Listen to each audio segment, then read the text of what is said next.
Hello. Welcome to Emperor of the Ocean Park Season 1 Episode 1 Recap and Ending Explained. Emperor of the Ocean Park is based on Stephen Carter's novel, which Sherman Payne adapted for television. It introduces us to a judge known as the Titan of the Tea Party because of his controversial views on state and national politics.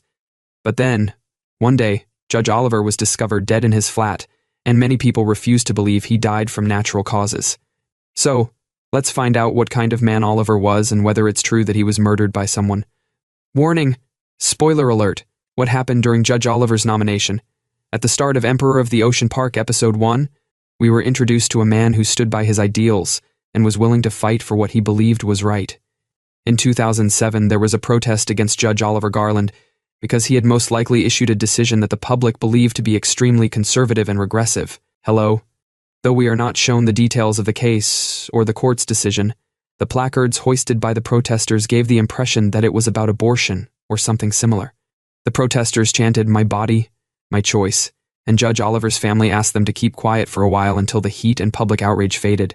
But Oliver strolled straight through the mob because he didn't think what he had done was inappropriate.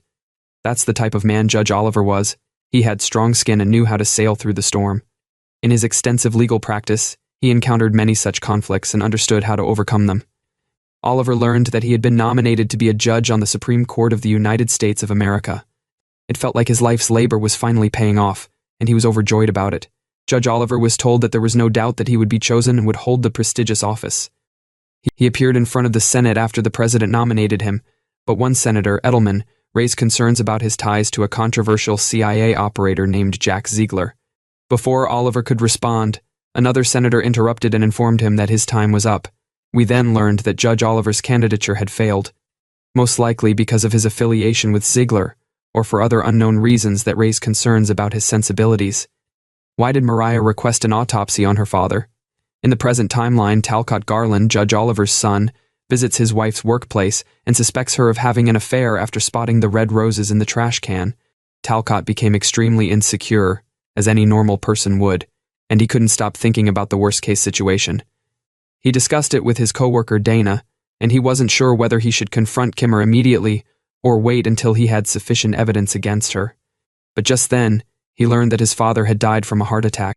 Mariah and Addison, Oliver's other two children, also attended the funeral, and while I believe they were mourning, their feelings did not appear on their faces. Mariah was suspicious about her father's death the instant she learned about it.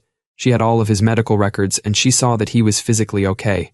She even asked Mallory Corcoran, or Uncle Mal, if an autopsy was being performed, but he stated that the protocol was for the deceased's body to be sent for an autopsy if there were any suspicions about the death.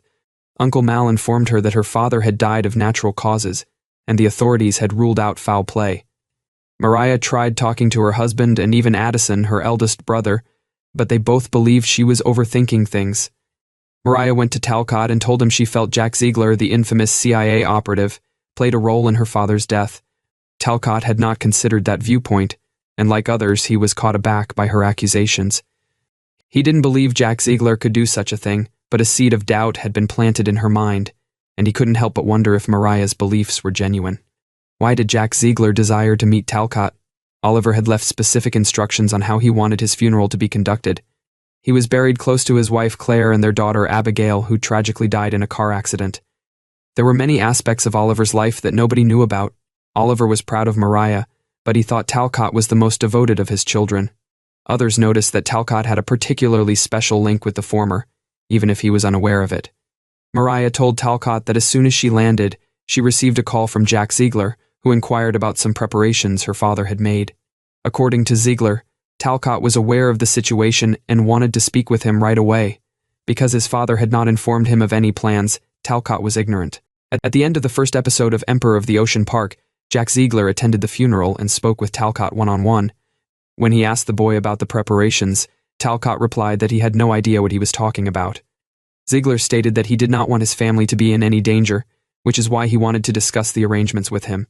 Talcott wasn't sure if that was a threat or a concern, but he knew his father had a lot of issues. In the next episodes, we will find out whether Mariah's instincts were correct and whether Jack Ziegler played any role in Oliver Garland's murder. Thank you for watching.